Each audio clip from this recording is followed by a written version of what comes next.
It's the middle of winter here in the boat shed, and probably a good idea to start talking about heating options for the boat, especially since it's well below freezing out here. And in assessing what kind of heater I'd like to install, I've looked at the other Contessas that do have heaters, and I've seen a couple with the reflex or similar type, either mounted to this bulkhead or that bulkhead. I've even seen one with the heater mounted here where I have the stove. And I've also considered maybe building a shelf over here and installing one of those mini cubic wood stoves with the chimney going straight up through the deck. But in all those cases, it would take up a lot of space, which is a premium here. Also, having an oil lamp or a couple of oil lamps will raise the temperature a few degrees, but not much. So what I've decided to do is one of those Chinese knockoffs of the Eber-Spatcher or Webasto heaters. So as far as mounting goes, the plan is to put it right here in the aftmost part of the port side deck, and that'll allow a very short exhaust run, as well as tapping into the diesel tank. And here it is, the so-called Chinese diesel heater. So I've watched the prices on these come down quite a bit over the years. They were a few $100 US dollars. I've seen them come down to just over 100, down to $67, shipping included, which is what I paid for this. That is ridiculously cheap, and honestly just too cheap not to try something here. So this is the main unit itself. It's supposed to be 8K, but I doubt that. I think it's 5K. And by all accounts, these seem to be pretty reliable. I haven't seen too many reports of failure with the main unit itself, and I think that's because it's just so very simple. It's just a aluminum burning chamber with a glow plug. So that's the main unit. This is the bottom plate that goes on there for heat, to keep from burning whatever you're attaching it to. This is just plain steel. They are available in stainless, which I'll probably get, but I'll use these for this one for now. Then it came with the LCD screen, which has numerous options to it, or rather numerous functions. It's also got a little miniature remote. This is the original hose that it came with. It was actually supposed to come with the hard nylon one, but considering what I paid for, it didn't seem right. What I paid for this didn't seem right to complain. So let's see, about 24 inches of exhaust tubing. This is the outlet for the hot air. Some terrible instructions. This is the intake for the combustion chamber. It's also got this little silencer, which I doubt does very much, just a plastic thing with no sound insulation. This is the original muffler it came with. This needs to be replaced because this is really meant for putting it outside, because this will leak. If you put your hand over this and you blow into the other side, you'll feel air all the way around. It does have the weep hole there for condensation, so that needs to be replaced. Fuel filter, fuel pump, a wiring harness, a bunch of cheap clamps, some hardware. There's also a little hose barb in there that you're supposed to drill into the bottom of the fuel tank that it came with, which I'm not using. And then you'll attach your fuel hose to that, but I have a different option. Next, I bought some exhaust sealant. This works a little better than exhaust cement, which tends to dry out and crack, and that's to prevent leaks within the exhaust hose. Let's see, I'm replacing those fuel hose clamps with some real marine type stainless steel clamps. The fuel pickup, well, actually this came with a little barb, but I did get a actual pickup for it. So this is going to go right into the top of my existing fuel tank. Here's that hard nylon fuel hose to replace that green one. And my understanding is that the green one, it makes it less efficient. It's also very soft, so it could kink. Next, I have some semi-rigid aluminum ducting that I'll use for the air to come out, because what I have there is not long enough. And while this looks very short, you actually pull it and it expands. I think I have like 8 feet worth right in this little thing. That will be insulated with some pipe wrap insulation. The exhaust tubing will be wrapped with fiberglass. These are the bands. And of course, for a boat installation, you need a skin fitting or a through hull. This is double wall, 316 stainless. And then lastly, here's that muffler. This is supposed to be for marine use. I bought this on eBay for about $50 from a seller in the UK. And I think that's it. I have a little bit of leftover heat insulation that I'll probably use somewhere in this application. One other addition will be to add a carbon monoxide detector, and I'll probably mount it between the 2 ports here. Technically, the combustion of diesel fuel produces carbon dioxide rather than carbon monoxide. But the key word here is efficient. If the combustion's incomplete, then you're going to get a lot of carbon monoxide. And in the case of a diesel heater, I can almost be positive that it's not going to be as efficient. I'm now bench testing it, standing outside the boat shed so I don't asphyxiate myself with fumes. Okay, so now I'm going to attempt to install this little pickup tube into the top of the tank. And the strategy is to kind of pry it off the, this is a little vent tube, the vent for the fuel tank itself. And I'm going to need to install this little nut from the bottom, so I'm hoping I can somehow hold it there after I drill a hole here. We'll see how that comes out. And that was not easy, but I got it on there. And the trick was to use this little articulating magnet in there to kind of hold the nut. The nut is not stainless, but that's okay because it'll be covered in diesel oil. Okay, now I'm installing the fuel pump. And after a little bit of deliberation, I've decided that the best place for me in this application will be somewhere over here. And what I'm going to do is just epoxy in a piece of wood here. It's going to be held with a single screw, which will allow me to kind of adjust the angle. And I was able to easily install the fuel pump with a single screw, which I can loosen to kind of pivot the angle. The recommendation is that it's installed at about 30 degrees.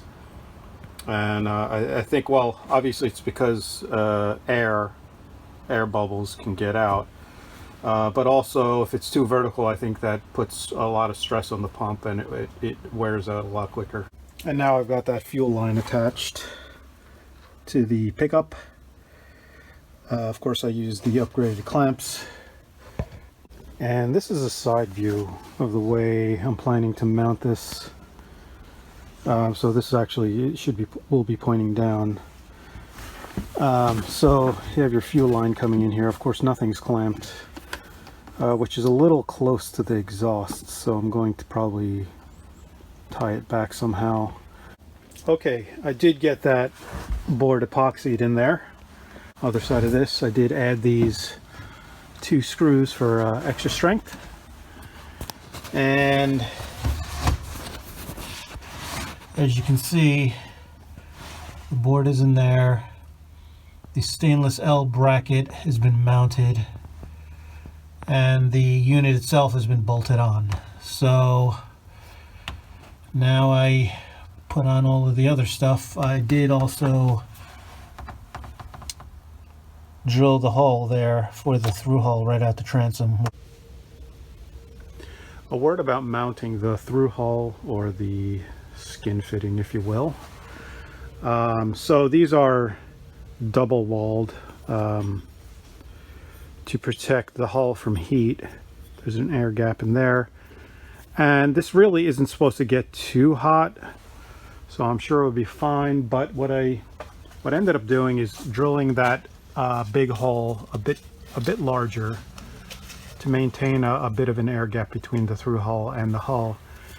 And I just wrapped this with a piece of thick emery cloth, and that allowed me to kind of line it up to maintain that air gap there.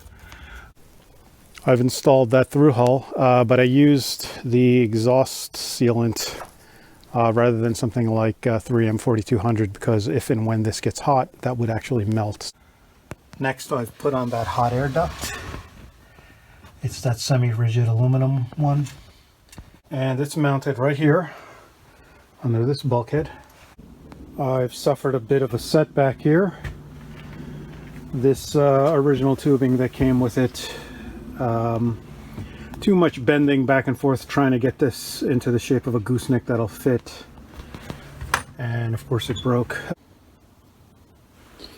The replacement exhaust tubing arrived, and this is much more flexible than that other one, so I've bent it into the general shape that I want, into a gooseneck here, and I just need to incorporate the muffler. Now I've got that pipe cut and the muffler integrated. I've wrapped the exhaust in the fiberglass and used the sealant here in the joints, and I'll be using it here also. I've upgraded the clamps that it came with to these marine type ABA clamps. Used the bands here to secure the ends of the fiberglass, except for on the muffler, which I didn't have any, so I used this seizing wire. And the final step will be to add this 3-inch flexible drain pipe. The purpose of this is for the intake air for the unit, which is under there. So that's going to attach to the unit, and then this is going to go back to right through the bulkhead that's in the engine room, and it goes into the cabin. So I'll be pulling air from the cabin, heating it, and then it'll get pushed out through the aluminum duct. Let's have a look at the completed install. Okay, you can see everything's been connected. The aluminum hot air output duct has been insulated. The fiberglass wrapped exhaust tube has been installed. The intake for the combustion air has been installed and cable tied to the gooseneck. The fuel line has been routed away from the hot exhaust. Here, I used a longer rubber hose here. Okay, moving towards the back, you see that drain pipe has been connected here for the cold air intake. The exhaust tubing, I don't know if it's visible here, but there's a galvanized strap at the top of the gooseneck that connects to the bottom of a U-bolt to keep that from kind of moving around, although it probably would be okay without it. And also there's a little bit of insulation, reflective foam insulation on top of that, as well as on top of the unit itself. And here on the interior of the cabin, you can see I've installed the LCD screen. I used a little piece of teak trim because there's kind of a slope here, so it'll face you better that way. And I wired that actually to the panel here with a little note saying do not shut off until it goes through the shutdown process. So here's a better view of that insulated hot air pipe. Comes through the bulkhead in the engine room. And here's a view of the cold air intake where it comes in. I had to actually cut a little hole there. And don't know if it's visible, but the little grill that came off of the unit itself is kind of just pops right in there. Okay, so now I'm going to fire it up. So initially you need to actually prime the pump, and in order to go into prime mode you just hit these two buttons really quick, and it says HOF, OF meaning off, so you just push this button to turn it on. Okay, now I'm shutting off the prime, and that says off. Okay, and now I just hold down this button to turn on the heat. Okay, and the temperature, this thing only goes up to like 150, 160, so it shut itself off. And that concludes the successful install of the diesel heater. I've been experimenting and playing with it a bit. I usually keep the door open with a fan pulling the air out, as well as opening the vents on either side of the boat shed. But a few tips here. So this was obviously a very inexpensive unit, but I did need to spend a bit on some of the upgrades and accessories to make it safer and more efficient. But the silver lining is that those things will remain installed if I needed to swap out the unit itself. Because if I see another one go on sale really cheap like that, I'm just going to buy it. That way I could just, have that on hand, and without the need to even troubleshoot, I could just drop in the new unit or drop in a new LCD screen or the pump or what have you. It's would be pretty easy. It's almost you can almost call it disposable. So a couple notes here, mainly around that drain pipe that I added for the cold air intake. That drain pipe is extremely difficult to install with the unit in place. I needed to dismount the unit, take everything off of it, all the exhaust tubing, the fuel lines, etc. Then put that drain pipe on there, and then kind of work it back into place, which was very difficult. Also with that drain pipe, I've run the unit with and without that drain pipe attached, and if you run it without, you're of course pulling air in from the bilge, which could potentially have exhaust fumes in it. So, and that was the reason for even getting the drain pipe. But without that drain pipe, it's much quieter, because the drain pipe will carry quite a bit of sound. It's something like 10 feet long, and it brings sound into the cabin, but it's just sounds like a moderately loud fan, not exceedingly loud, but you can hear it obviously. You don't hear that pump ticking like some people say on these things, at least not in my install. So that concludes it, and I will have a long-term update.